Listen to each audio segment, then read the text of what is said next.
say, kids, what time is it?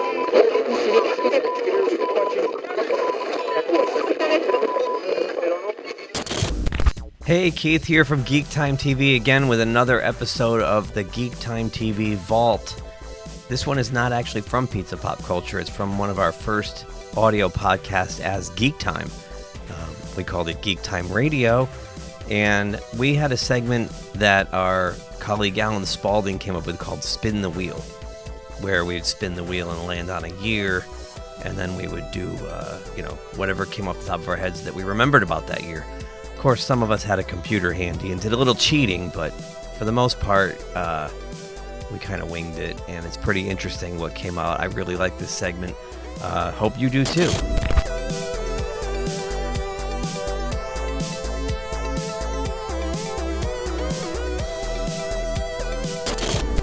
So we're back. Alan, on Pizza Pop Culture, we had a new segment you came up with, which was, I think, very popular, called Spin the Wheel. Spin it! Let's spin the wheel and see what year we're going to talk about today. Big money, big money, big money! Make it a big one. 1983. 1983, the year of our Lord. 1983, eh? I was a freshman in high school in 1983. I don't know. I was also in high school. I just graduated high school. Did you really? Yeah. So 2 years before. We've just carbon dated ourselves. Cut us in half and count the rings, gang. Yeah. So 1983. All right. We'll start with you, Edson. What pops out in your mind from 1983? MASH finale. Oh yeah. Finale of the episode. Finale episode of MASH was the most watched. The most watched. More viewers than the Super Bowl. Wow. 125 million is what they projected, or what the numbers gave. And putting that in mind is that the United States population was only just over 200 million. So more than half the people in. Wow. At that time, it was just 200 million. Yeah. Now we're like, what, 350? 50, yeah. So it was, I think those are, when you think about that time where there was no pandemic, there was nobody stuck at home, there was a lot of other things to do, and to have that high a number as compared to today's shows, it's an incredible feat, I think. It was pre-internet, and back in the day when there were only a few networks and appointment television was a big deal. Did you watch it? I did. I watched it. Still, you had to be you had to stop whatever you were doing. And, it wasn't like you could call it up at any time. As a matter of fact, I read somewhere that the New York City sewer system had I'm serious, I'm not making it up, had an uptick of like 6.7 million after the episode because people held it in. Oh, that's hilarious. I'm serious. I'm not making that up. Wait a minute. Let's back the truck up here. What are you talking about? The New York City sewage system had an uptick after the end of the episode of 6.7 million gallons. I thought you were going to say rats or something. No. Gallons in the sewers. People were waiting because they held it in until the end of the episode. Sorry. I should have explained that a little bit better. You I apologize. I missed it. I'm sorry.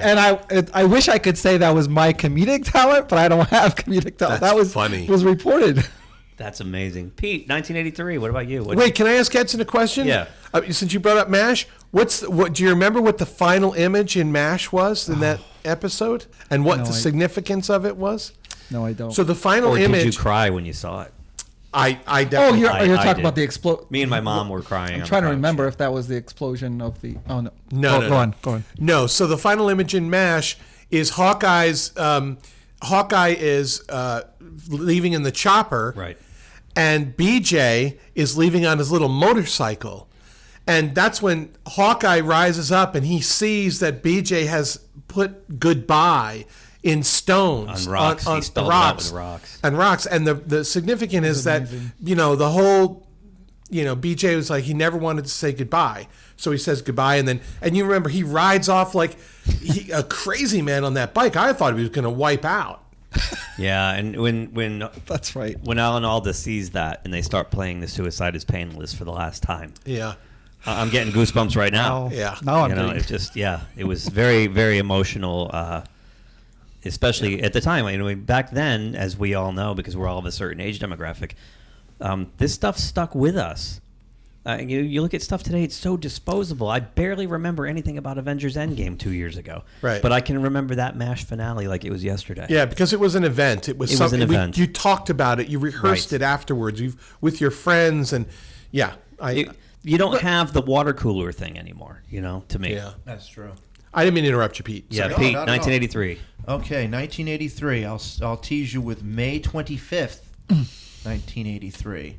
Oh, I think I was standing in line somewhere. Me too. Yes, Return of the Jedi premiered on May 25th, 1983, which was considered for a while the weakest of the Star Wars sequels, and now not so much. Now it's gone with the wind. It's a classic now. Yeah, right. Yeah, exactly. And, 3 words: Jar Jar Binks. Exactly. And also debuting in 1983 was Fraggle Rock on HBO. Oh, I loved Fraggle Rock. My favorite one was what was it, Boober and the Glob or something like that? Boober and the Glob. Yeah, Boober was played by Dave Goles, and he had the hat down over his eyes and was always depressed. Yeah, and there was one episode where it was like the Blob. It was called the Glob, and he was dealing with it. I just remember that was my favorite one, and I actually had a VCR around that time, 83 or 84. I got my first VCR, and I recorded that in one episode, and I watched it to death. Yeah, I loved that. That was. I can't believe I just copped to that. That's okay. And hey, and you were standing in. That's probably because you were standing in line for Return of the Jedi. Yeah. Oh, Now, Return of the The Jedi sun baked my brain. That's what happened. that was the highest grossing film, right? I believe so. Yeah, I believe so. that year. And I also saw that its novelization, the book, was also the highest sold book. Before we get to Alan's 1983 memory, I have a quick thing about the book. We stopped at Silver Books the night before because the Good old Silver Books. Yes, Silver Books in Wallingford, Connecticut. The novel was out, and so was like the photo storybook thing. We bought them, and the next morning I read the entire novel standing in line before I got to see the movie. By the time we got into the theater to see the movie, hours, 6, 7, 8 hours later, I'd already read the book. So I knew what was going to happen, and boy, was I pissed off about a lot of that. pissed off.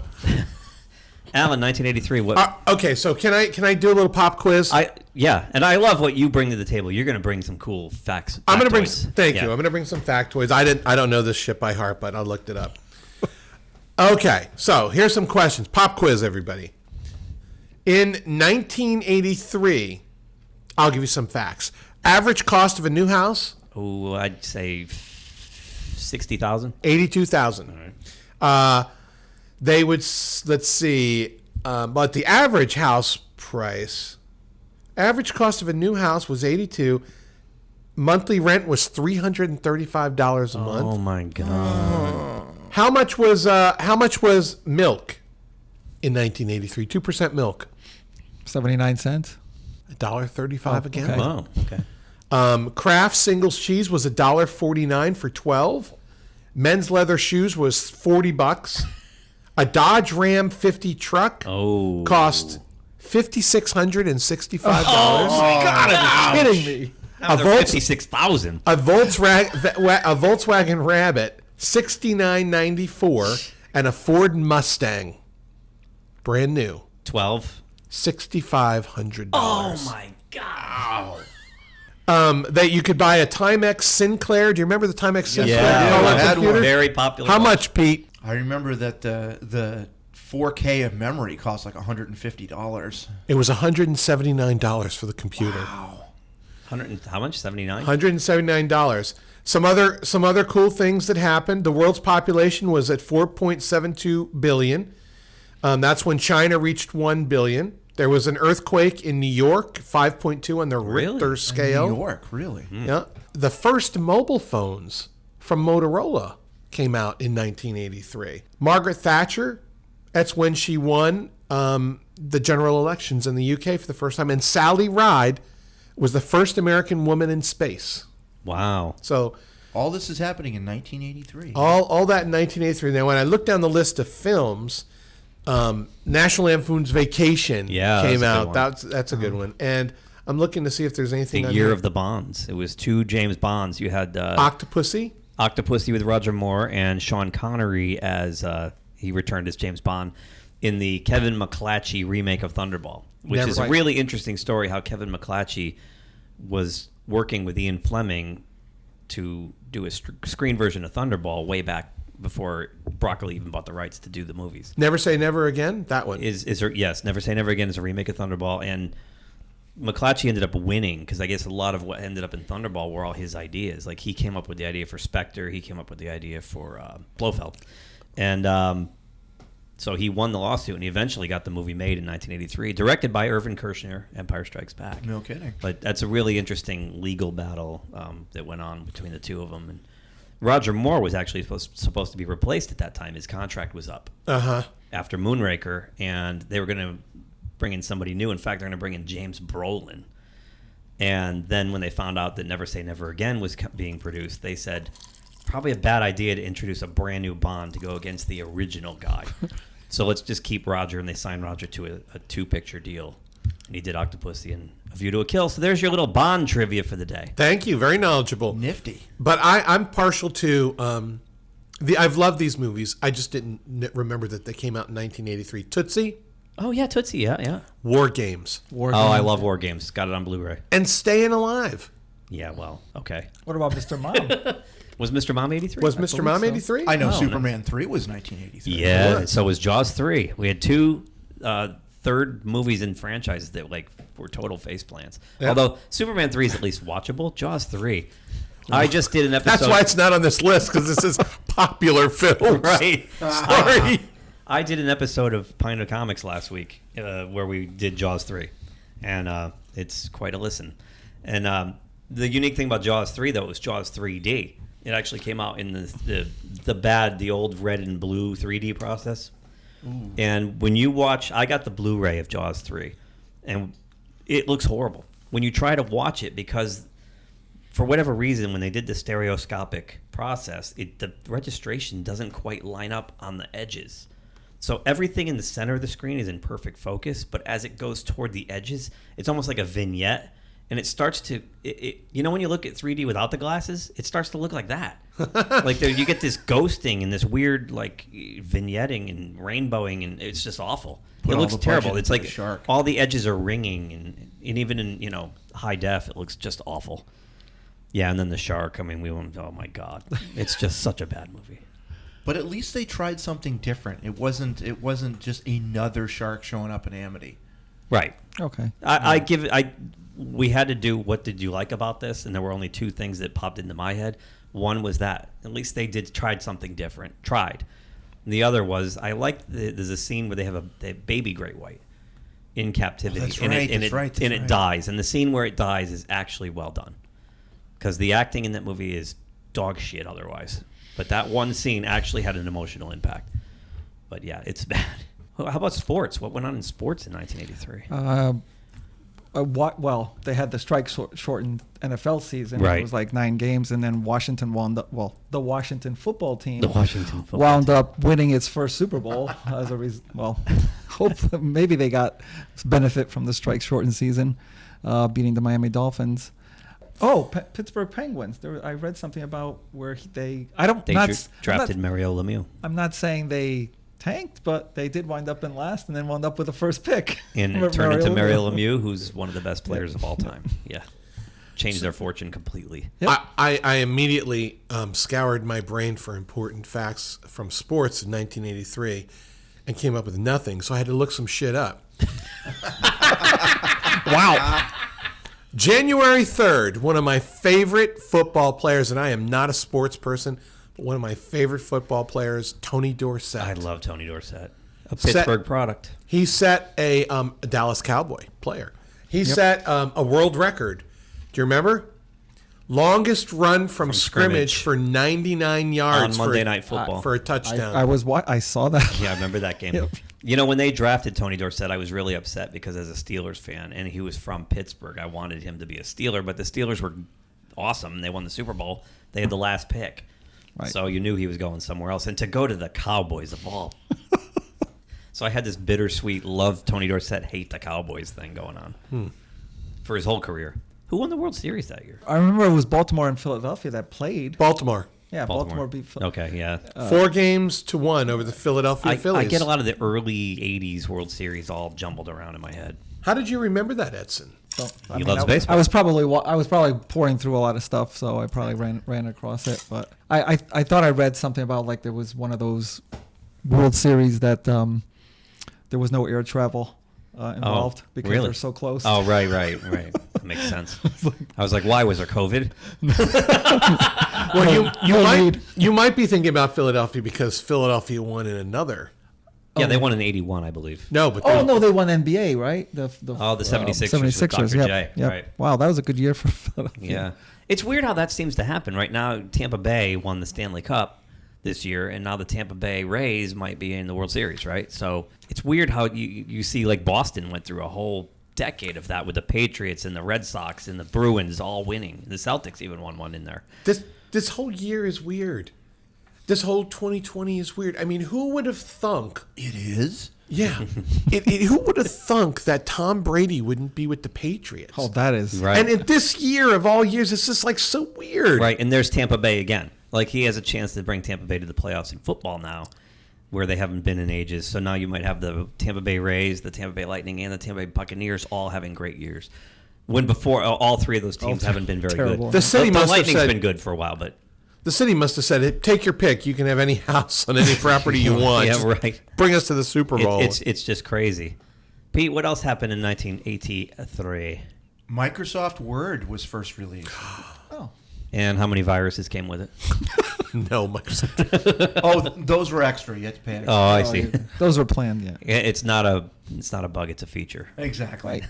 How are you going to come up with the next A release? bug. Fix those. Right. Oh, maybe you can, Keith, you can verify this. In 1983, I saw that Kiss appeared for the first time without makeup. Okay. That's a good one. Thank you. On That would on MTV. We Okay. just did Just three. making sure. We did 3 special editions focusing on Kiss for the end of the Pizza Pop Culture run there, and that one completely went by me. Oh, Thank good. you. Yes, they did an unmasking on MTV with J.J. Jackson and released the album "Lick It Up," which was intended to be a makeup album, and they instead put it out without makeup on the cover. And to this day, it's one of their best albums, and it's a good thing because their careers were almost over at that point. Wow. And by taking the makeup off, they attracted attention. But if the album that supported that move was bad, it would have been over.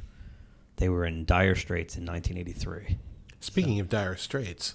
Yeah, no, they were a great band. Back in the early 80s, you had Men at Work, Dire Straits. Like, there were some great bands Really at that great. time. I think the question is what was happening in your lives in 1983, in our lives? I'll tell you, in my life, I was accepted to the Culinary Institute of America and Johnson & Wales out of high school, and I couldn't go to either. Couldn't afford it. And he downplays the spread behind him. And I just didn't want to be a chef. You do the same thing all the time as a chef.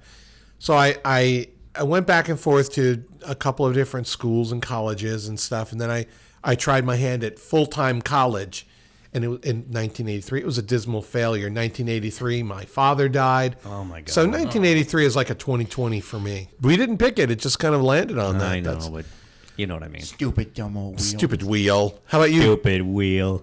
If I'm not mistaken, I was in 5th grade. Oh. Wow. Oh, Hurtful. Thanks. Yeah, I believe I was in 5th Wait a minute. You're in 5th grade. What grade are you in? freshman in high school. Wow. There's quite a difference there. I didn't realize that. Yeah. 3 years. 3.5, 4, yeah. Yeah. That's all it takes. I'm sorry. But it does seem like a larger gap because from grammar school to high school. Because you think feels- about a 5th grader and a Right, but there's only 3 grades in between. later so, on, it's not yeah. that big. Right. But it's a world of difference. I mean, socially, then. Oh, yeah, well, emotionally. socially, yeah. But yeah, and I not that there was a lot of drug use or anything going on. I just don't remember a lot from 5th grade. Okay. But I was in 5th grade for that. Well, I can tell you the streets became a lot less safer because I started driving that year. So Oh. remember that station wagon? I remember got your that station for a wagon. reason because it was all beat up. I met Edson my sophomore year in high school, and he became the town chauffeur for all of us because he had a car. So My first car was my mom's Pontiac station wagon. Seats 1,000, got 8 miles to the gallon downhill, Yeah. wood on the side. I got a picture of it in the other room. It's yours quite was a a beast. brown Aspen. Aspen, I remember. yep. Yeah. If a station Brian wagon, Aspen. If a station wagon could look any more like a shuttlecraft from, the next generation, it would be this Pontiac puke yellow with, Oh, that's magic, man. That's awesome. I got a picture of it somewhere. So I do have a trivia question, quick. Okay. The Us Big Festival. Chill, No. right? Yeah. Big Chill came out in 1983. Does anybody know who the dead guy was? Or I don't even know if you guys watched the Big Chill, the movie. Mm-hmm. Is that the one that There was a starts? dead guy at the beginning. He started with a funeral. Right, and isn't that the one that starts with the dialogue and everybody in the theater, in my theater when I watched it, was just dying? The line was something like, "There's 6 inches of that white stuff out there." And everyone just started dying laughing. And I'm like looking around like, what's so fucking funny? I don't know. Yeah, they meant snow, but That's what it was, of course. Yeah. But it wasn't. Isn't that it? The Big Chill? Let me look this up. I wasn't even thinking about that. I was just thinking that the person who played the dead person in the funeral was someone famous, but no, the audience never saw his face because they kept it out of the shots. Oh, I know. Well, now Reynolds. probably yeah. Burt Reynolds. No, I looked it up. go ahead. Kevin Costner. Yep. Oh, Yep. okay. Wow. 1983 also had the Us Festival, Oh, headlining with Van Halen, and that was Steve Wozniak's music festival. Steve Wozniak, the co-founder of Apple. So, yeah. So we're pretty much out of time. Is there any last 1983 thoughts you wanted to jam in? The Atari 5200 was available for $200 in 1983. Angelo got that. He was the first one to get that. The When we all 5200? had the 2600, Uh-huh. he upgraded and got the 5200, and it was really cool. But I remember by that time we were kind of all over it. Like he got it and we played for a while, and I don't remember. I remember. We all the- got sick of it quick. I remember the big thing was that you could pause it in the middle of Right. the game, but you're right at that. Well, I mean, Big thing was you could right, you could pause it in the middle of the Yeah. game. If something, the phone rang, if it was in the middle of the game, like Pac-Man was about to get killed or something, you pause it. And You know what killed me? Stupid Pong. Oh, Yeah. Turning that little thing and knob. watching it go on and I'm spatially challenged, so I'm like, wait, which way is up again? right. Yeah. Which I'm like trying to look at it like and it this. wouldn't move smoothly. It would kind of jump. So it was hard to figure out where to put it because when the little ball's moving and the thing would just jump on you. Oh yeah. I was terrible. I suck at games anyway. All right. Well, that was a good walk down the memory lane. Yeah, 1983. 1983, a year to remember. Where's Jude? He's got to do that. In the year 1983. We'll be back. If you enjoyed this video, please give us a thumbs up below. Also, please subscribe to GeekTime TV. It really helps us grow the channel. And make sure you hit that bell icon in order to receive notifications every time we drop new content here. You can also check us out on social media on Twitter, Facebook, and Instagram at GeekTimeNet. Thanks again for watching. We will see you soon. Say, kids, what time is that?